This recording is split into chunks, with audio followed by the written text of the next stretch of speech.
কি বুঝলেন এই গল্প থেকে? কিছুই বুঝতে পারেননি। আসেন এই গল্পের মাধ্যমে আপনাকে যেটা বোঝাতে চেয়েছি আপনাকে বুঝিয়ে দিই। বাপরে, এই যে আমি বললাম যে আপনি যে একটা মানুষ জঙ্গলে ঘুরতে গিয়েছে, এই জঙ্গলটা অন্য কিছু নয়, এই জঙ্গলটা হচ্ছে আমাদের পৃথিবী। আর সেই মানুষটা অন্য কেউ নয়, আমরা সেই মানুষ। এই জঙ্গল নামক পৃথিবীতে মানুষ আমরা ঘুরতে এসেছি, আল্লাহ পাক রব্বুল আলামিন আমাদেরকে পাঠিয়েছে।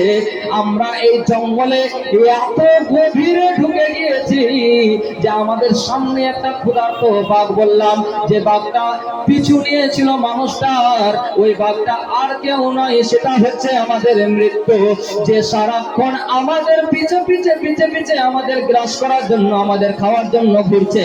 যখন সময় চলে আসে আমাদেরকে সে খেয়ে ফেলবে, তারপরে যে কুয়োতে আমি লাফ দিয়ে দেখলাম একটি সাপ হা করে আছে, এই সাপটা অন্য কোনো আর কিছু নয়, সেটি হচ্ছে আমাদের কবর, যে আমাদেরকে খাওয়ার জন্য সর্বক্ষণ হা করে বসে আছে।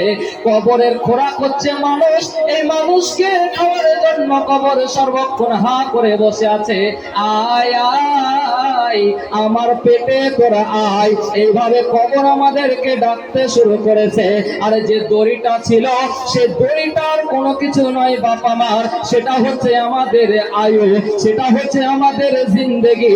আর কালো ইঁদুরটা হচ্ছে সেই রাত, সাদা ইঁদুর হচ্ছে দিন, যেটা দিন রাত অতিক্রম করে করে করে করে করে করে যে দড়িটা কাটছিল আমাদের আয়ুটাকে কেটে কেটে কেটে কেটে কেটে কেটে আমাদের মৃত্যুর দিকে ঠেলে দিচ্ছে। আর সেই যে মধুর কথা বললাম, এই মধুটা আর অন্য কিছু নয়, সেই মধুটা হচ্ছে আমাদের এই দুনিয়া। এই পৃথিবীতে এসে আমরা সেই মধুতে পড়ে, অর্থাৎ এই দুনিয়ার মায়াতে পড়ে, এই দুনিয়ায় এত মিষ্টি মনে হয়েছে, এই দুনিয়ার মধু আমাদের এত টেস্ট দিয়েছে, এই দুনিয়ার মধু আমাদেরকে এত আত্মহারা আত্মভুলা করে দিয়েছে। আমরা ভুলে গিয়েছি যে আমাদের কবর হা করে বসে আছে, আমরা ভুলে গিয়েছি যে আজরাইল আমাদের পিছু নিয়েছে, আমরা ভুলে গিয়েছি যে দিন রাত অতিক্রম করে করে আমার জীবনের আয়ুটা শেষ হয়ে গেছে, আমরা ভুলে গিয়েছি যে আমার মৃত্যু আমার কাছে চলে আসে।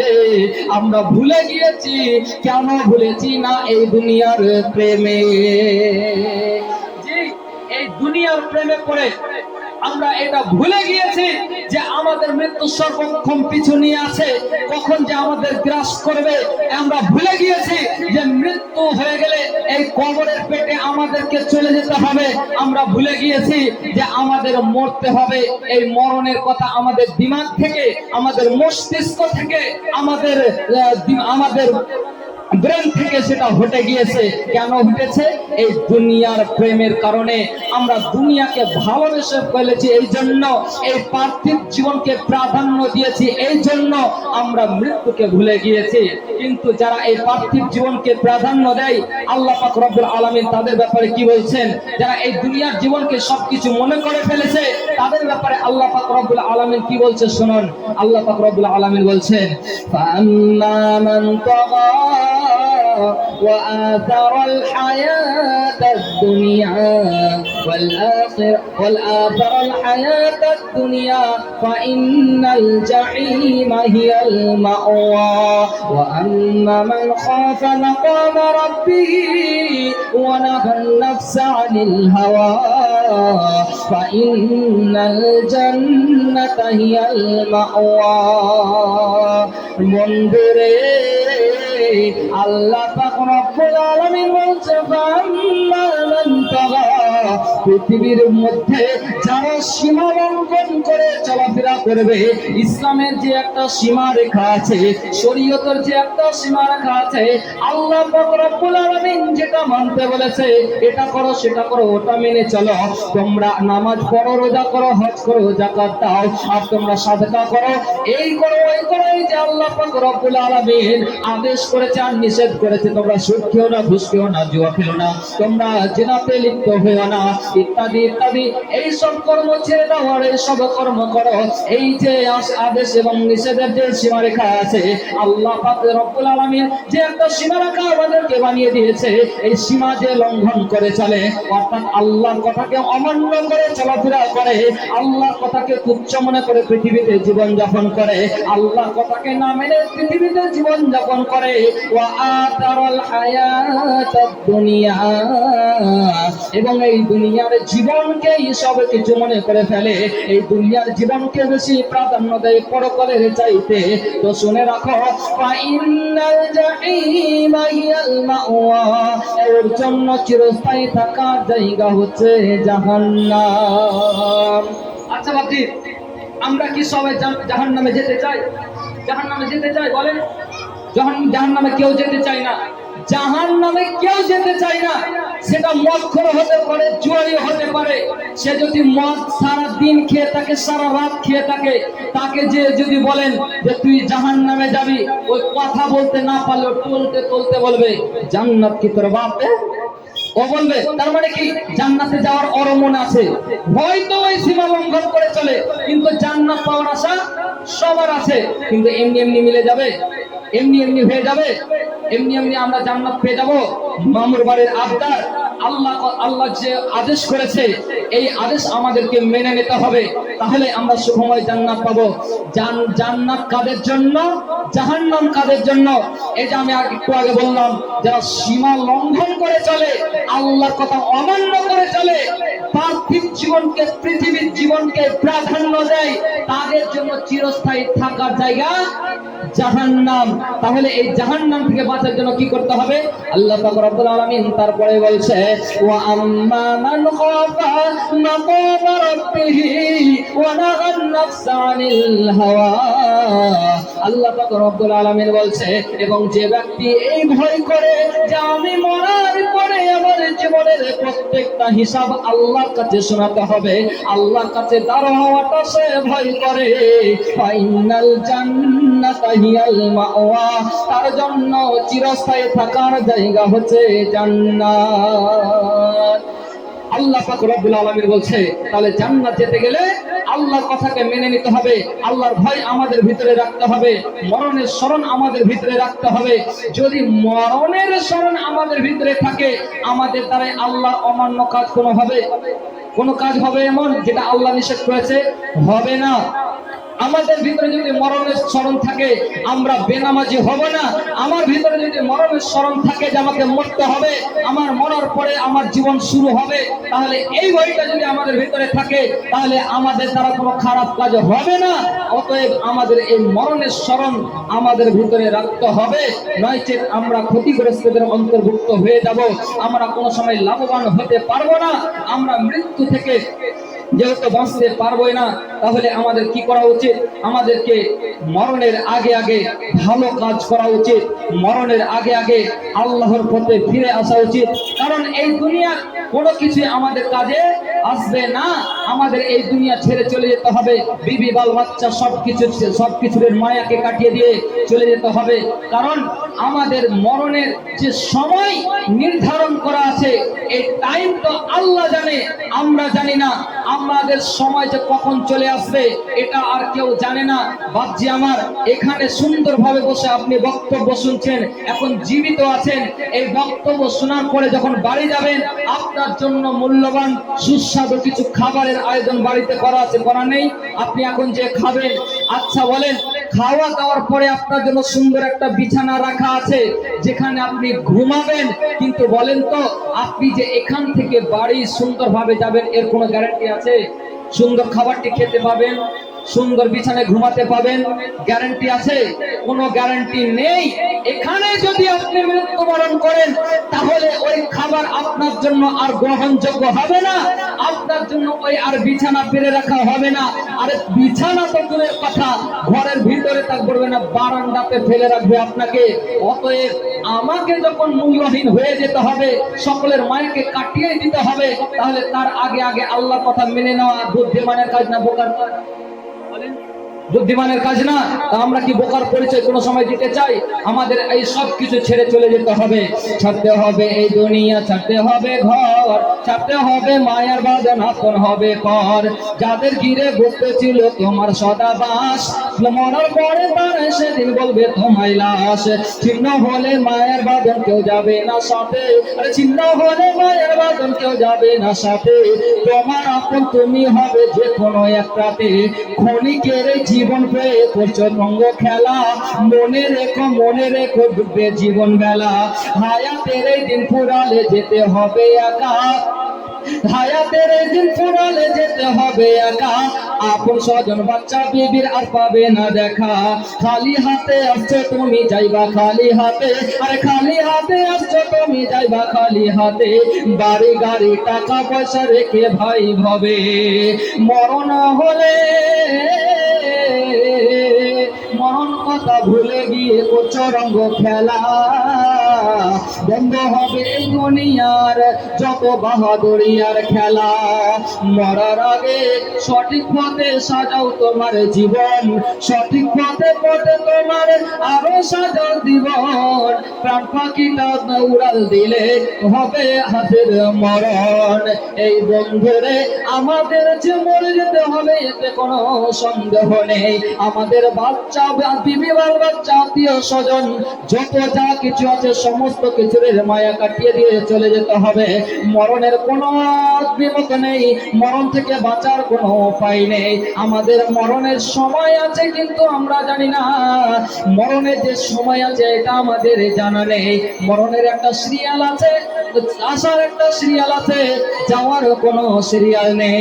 মানুষ পৃথিবীতে যখন আসে প্রথমে বাপ আসে, তারপরে তার বেটা আসে, তারপরে তার বেটা আসে, এইভাবে সিরিয়াল অনুযায়ী পৃথিবীতে তাদের গমন হয়, পৃথিবীতে আসে।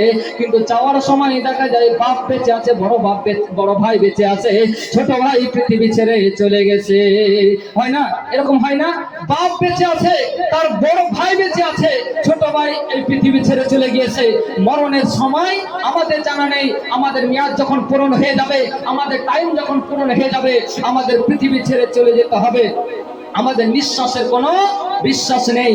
আজ আছি তো কালকে নাই, নিঃশ্বাসের কোনো বিশ্বাস নাই। আজ আছি তো কালকে নাই, নিঃশ্বাসের কোনো বিশ্বাস নাই। দমে দমে দম ফুরাইলো সেই দিকে কারো ভাবনা নাই। আজ আছি তো কালকে নাই, নিঃশ্বাসের কোনো বিশ্বাস নাই। আজ আছি তো কালকে নাই, নিঃশ্বাসের কোনো বিশ্বাস নাই। দমে দমে দম ফুরাইলো সেই দিকে কারো ভাবনা নাই। আজ আছি তো কালকে নাই, নিঃশ্বাসের কোনো বিশ্বাস নাই। তোর হবে যখন সমন জারি, বন্ধ হবে দুনিয়াদারি। তোর হবে যখন সমন জারি, বন্ধ হবে দুনিয়াদারি। থাকবে না তোর সঙ্গীর সাথী, থাকবে না তোর সঙ্গীর সাথী, যেতে হবে একলাই। আজ আছি তো কালকে নাই, নিঃশ্বাসের কোনো বিশ্বাস নাই। দমে দমে দম ফুরাইলো সেই দিকে কারো ভাবনা নাই। আজ আছি তো কালকে নাই, নিঃশ্বাসের কোনো বিশ্বাস নাই। আমাদের এই পৃথিবী ছেড়ে চলে যেতে হবে। মরণের যে সময় আছে সে সময় পূরণ হলে গেলে আমাদের এই পৃথিবী ছেড়ে চলে যেতে হবে। মরণ থেকে বাঁচার কোনো উপায় নেই। যে আমাদের নিঃশ্বাসের কোনো বিশ্বাস আছে? কোনো বিশ্বাস নেই। ভালো থাকতে থাকতে হঠাৎ শুনছি সে মারা গেছে। আপনার সঙ্গে চায়ের দোকানে বসে একসঙ্গে গল্প করলো, একসঙ্গে বসে সে চা খেলো, একসঙ্গে ঘোরাফেরা করলো, সকালে শুনছে সে ইন্তিকাল করে নিয়েছে। হয় না? এরকম হয় না? সে ভালো থাকতে থাকতে মৃত্যুবরণ করে নিয়েছে। কয়েকদিন আগেকার কথা, এই যে গত মঙ্গলবার আমাদের এই औरंगाबाद হাই স্কুলে একটা আপনার মহিষালের ছেলে, হয়তো খবর দেখেছেন, পরীক্ষা দিতে গিয়েছে। তার শরীরটা একটু অসুস্থ ছিল।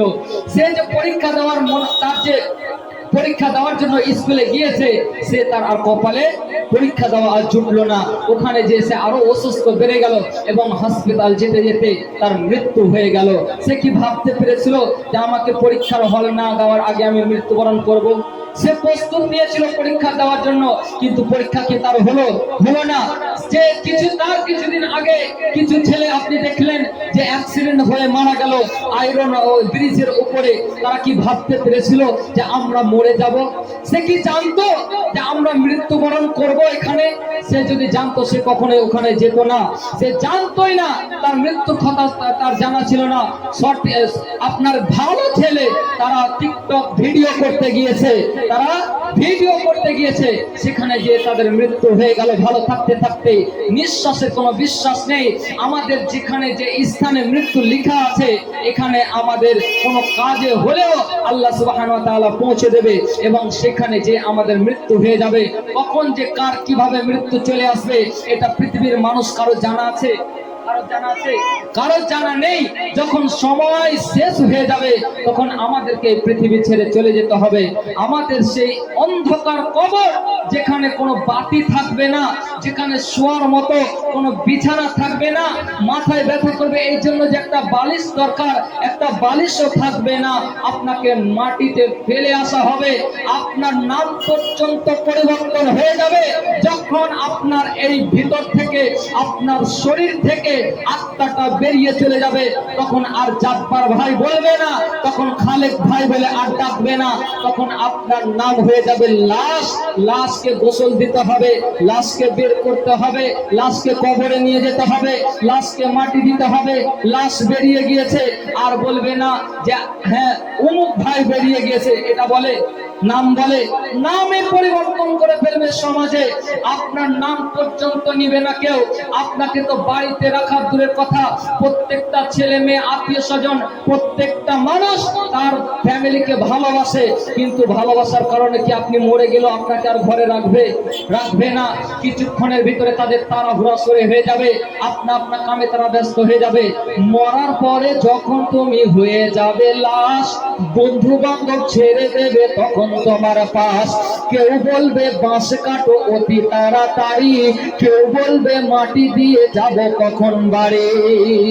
যখন আপনি মৃত্যুবরণ করবেন, যখন আপনার প্রাণ পাখিটা খাঁচা থেকে উড়াল দিয়ে দেবে, যখন আপনি এই পৃথিবী ছেড়ে দেবেন, তখন প্রত্যেকটা মানুষ ব্যস্ত হয়ে পড়বে। কেউ তাড়াতাড়ি বাঁশ কাটবে, কেউ তাড়াতাড়ি কবর খনন করবে। কখন আপনাকে কবরে রেখে আসা হয়, তখন এই বাড়ি থেকে আপনাকে বের করে দেওয়া হয়। কেউ চাইবে না যে আমার বাপকে আমি আর 3 দিন রাখি। যখন পৌঁছতে শুরু হয়ে যাবে তখন তাকে আমি আমার কবরে ফেলে আসবো। এখন অন্তত থাক, কেউ এটা চাইবে না। যতক্ষণ কবর খনন করতে দেরি, তাড়াতাড়ি আপনাকে কবরে রেখে আসা হবে।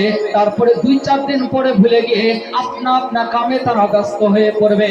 আপনার কথা আর কোনো রকম স্মরণে থাকবে না, আপনার কথা আর কোন রকম তাদের দিমাগে থাকবে না। তারা নিজের ব্যবসাতে, নিজের কাম কর্মে তারা ব্যস্ত হয়ে পড়বে। আপনার কথা হয়তো গল্পতে আর একবার উঠতে পারে, আপনাকে আর কোনো স্মরণে রাখা হবে না। টাইম হয়ে গেলে খাবার দিয়ে আসা হবে না, টাইম হয়ে গেলে আপনার বিছানা পেরে দেওয়া আসা হবে না। আপনার সমস্ত কিছু বন্ধ হয়ে যাবে বন্ধুরে। ওই কবরে আপনাকে অন্ধকার কবরে একলা থাকতে হবে। ওখানে কোনো সাথী থাকবে না। যেই সাথে যারা আপনি পৃথিবীর ভিতরে একা চলাফেরা করতে পারেননি, কোন জায়গা ঘুরতে গিয়েছেন তো বন্ধুর প্রয়োজন হয়েছে, কোন জায়গা খেতে গিয়েছেন তো বন্ধুর প্রয়োজন হয়েছে।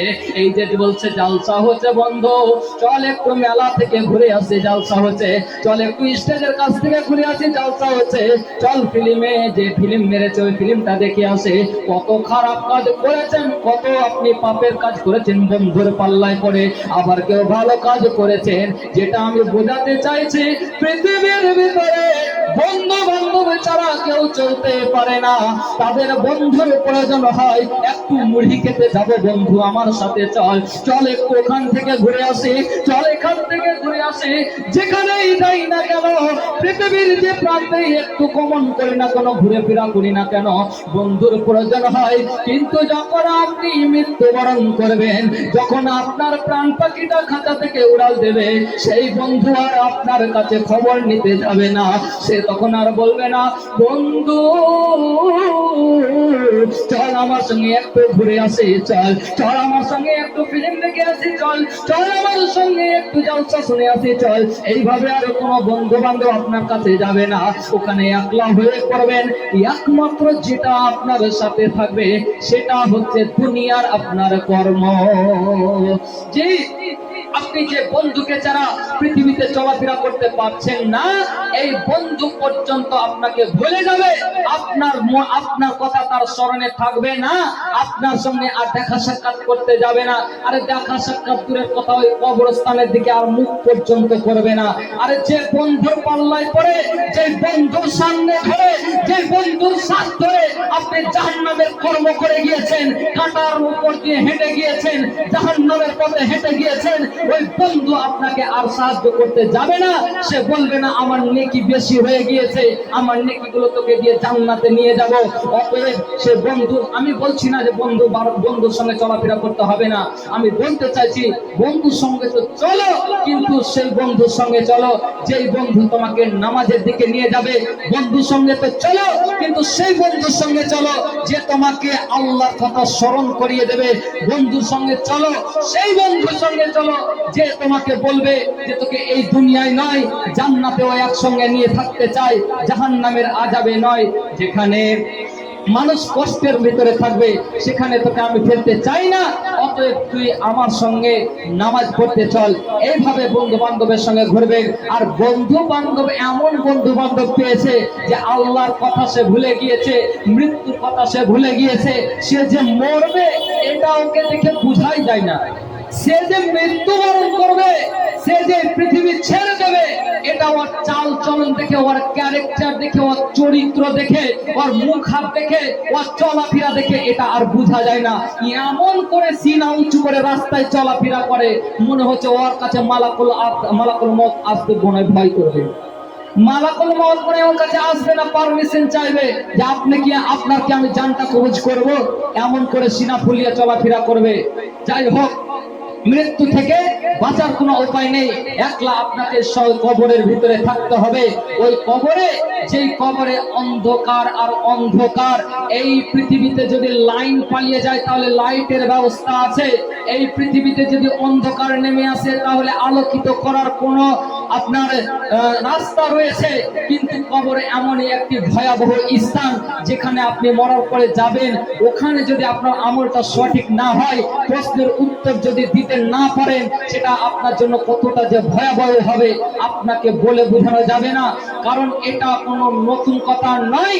আপনি 50 বছর 60 বছর থেকে শুনে আসছেন যে কবরটা কতটা ভয়াবহ হবে, কবরটা কতটা ভয়ানক হবে, কবরটা কতটা একলা হবে, কতটা নির্জন হবে, কতটা ভয়াবহ হবে, এটা আপনি শুনে আসছেন। আমার বলা বাহুল্য হলো যে মৃত্যুর আগে আগে ভাই বাপজি আমার, যখন আমাদেরকে মরে যেতে হবে, যখন মৃত্যুবরণ করতেই হবে, তখন আসি আমরা আল্লাহর দিকে ফিরে আসি, আল্লাহর কথাকে মেনে নেই এবং সৎ আমল করি, যাতে করে আমাদের কবরটা প্রশস্ত হয়ে যায়, বড় হয়ে যায়, যাতে আলোকিত হয়ে যায়, একটু সুখ পাই। পৃথিবীতে সুখে থাকার জন্য যেমন এখানে সেখানে আমরা ছুটে বেড়াচ্ছি, পৃথিবীতে আমাদের ফ্যামিলিকে সুখে রাখার জন্য যেমন আমরা এটা ওটা করে বেড়াচ্ছি, না বুঝছি এটা হালাল, না বুঝছি এটা হালাল।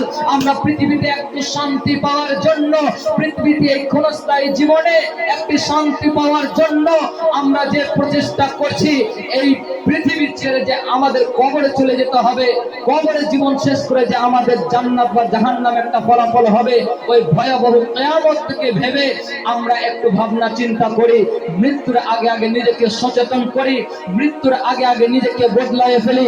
যদি না করি তাহলে আফসোস ছাড়া আর কোনো কথা, আর কোনো কাজ থাকবে না।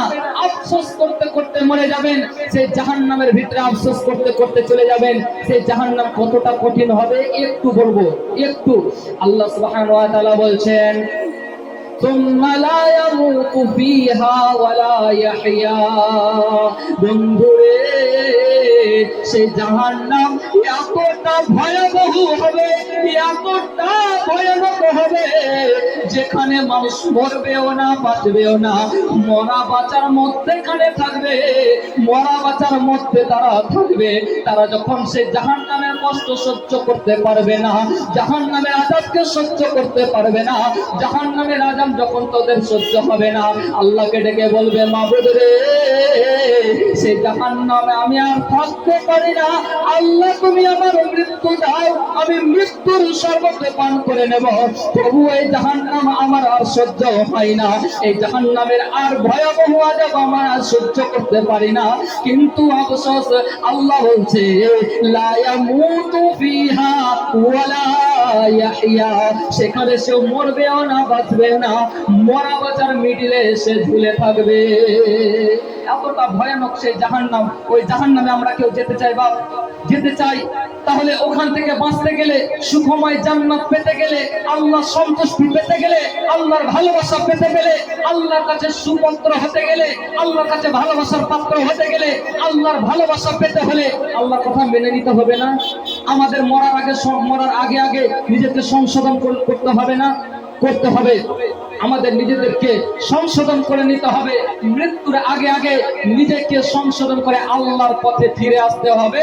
আল্লাহ যেগুলো আদেশ করেছে সেগুলো মেনে নিতে হবে, আল্লাহ যেগুলো নিষেধ করেছে সেগুলো বর্জন করতে হবে, সেগুলো ছেড়ে দিতে হবে।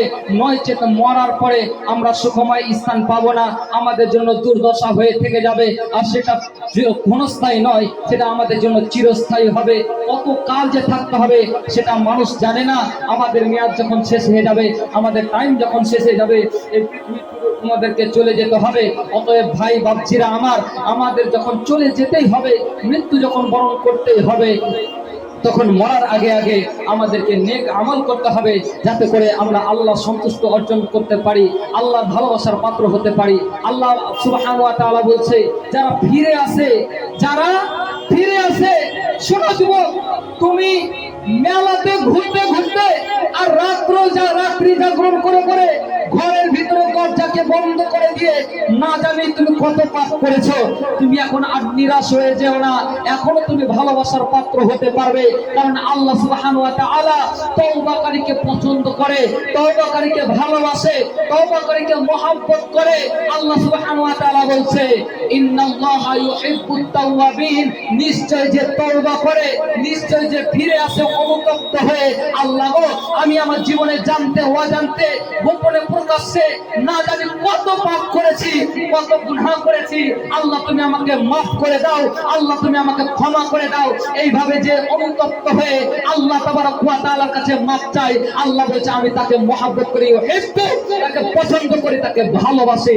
আল্লাহর ভালোবাসার পাত্র হলে যুবক ভাই আমার বাপজিরা, আমাদেরকে ফিরে আসতে হবে আল্লাহর কাছে, অনুতপ্ত হয়ে আল্লাহর কাছে তওবা করে নিতে হবে, আল্লাহর কাছে তওবা করে আল্লাহর দিকে প্রত্যাবর্তন করতে হবে, আল্লাহর দিকে ফিরে যেতে হবে।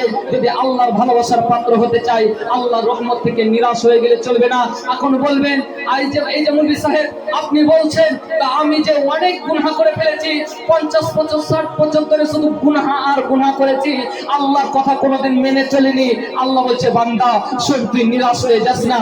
আল্লাহ সুবহানাহু ওয়া তাআলা বলছে, কুল ইয়া ইবাদিয়াল্লাযিনা আসরাফু, কুল ইয়া ইবাদিয়াল্লাযিনা আসরাফু আলা আনফুসিহিম, যারা নিজের নফসের উপরে জুলুম করেছো, আল্লাহ বলছে, হে আমার বান্দা, যারা নিজের নফসের উপরে জুলুম করে ফেলেছো, কত তুমি গুনাহ করে ফেলেছো, সুবহানাল্লাহ, তাকনা তুমি রাহমাতিল্লাহ, তুমি আল্লাহর রহমত থেকে নিরাশ হয়ে যেও না। আল্লাহ তোমাকে মাফ করবে না এটা তুমি ভেবে না, আল্লাহর রহমত থেকে তুমি নিরাশ হয়ে যেও না।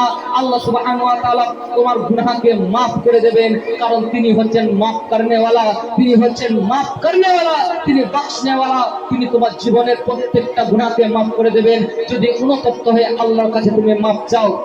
যদি আমরা পাপ করার পরে আমরা ক্ষতিগ্রস্ত হয়ে যেতাম, আল্লাহ যদি আমাদেরকে মাফ না করত, তাহলে আল্লাহ সুবহানাহু ওয়া তাআলা বলতো না যে আমি তওবাকারীকে সবচাইতে বেশি ভালোবাসি। শুধু এখানে শেষ নয়, আল্লাহ রাসূল সাল্লাল্লাহু আলাইহি ওয়াসাল্লাম বলছে যে প্রত্যেকটা মানুষ হচ্ছে অপরাধী, প্রত্যেকটা মানুষ হচ্ছে ক্ষতিগ্রস্ত, কিন্তু অপরাধীদের ভিতরে সবচাইতে উত্তম সেই যে অপরাধ করার পরে আল্লাহর কাছে ফিরে যায়, অপরাধ করার পরে আল্লাহর কাছে প্রত্যাবর্তন করে, অপরাধ করার পরে, গুনাহ করার পরে, পাপ করার পরে আল্লাহর কাছে ফিরে যায়, ওই হচ্ছে সবচাইতে উত্তম ব্যক্তি। তো আমাদেরকে যদি উত্তম হতে হয়, আল্লাহর ভালোবাসার পাত্র হতে হয়, আল্লাহর সন্তুষ্টি পেতে হয়, তাহলে আমাদেরকে আল্লাহর কাছে ফিরে যেতে হবে। আর শেষের বারে আরেকটা কথা বলি ভাই, বাপজি আমার, বলেন তো আমরা জাহান্নাম কিসের জন্য যাব? জাহান্নাম কিসের জন্য যাব বলতে পারবেন? জাহান্নাম কিসের জন্য যাব? কে বলতে পারবেন?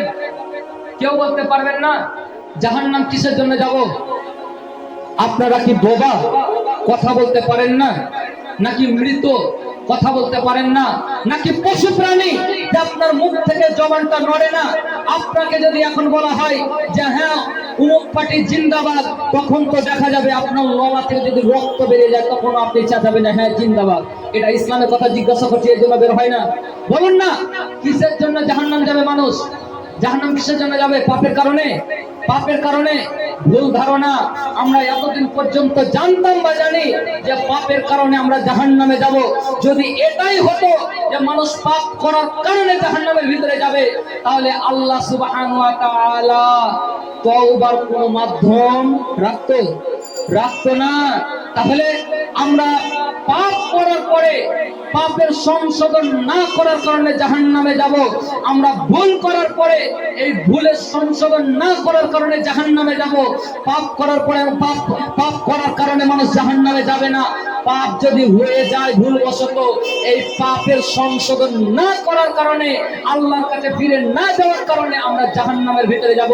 তাহলে আমাদের জীবনে জানতে অজান্তে প্রকাশ্যে গোপনে যদি পাপ হয়ে যায়, তাহলে আমাদেরকে কি করতে হবে? আল্লাহর কাছে ফিরে যেতে হবে।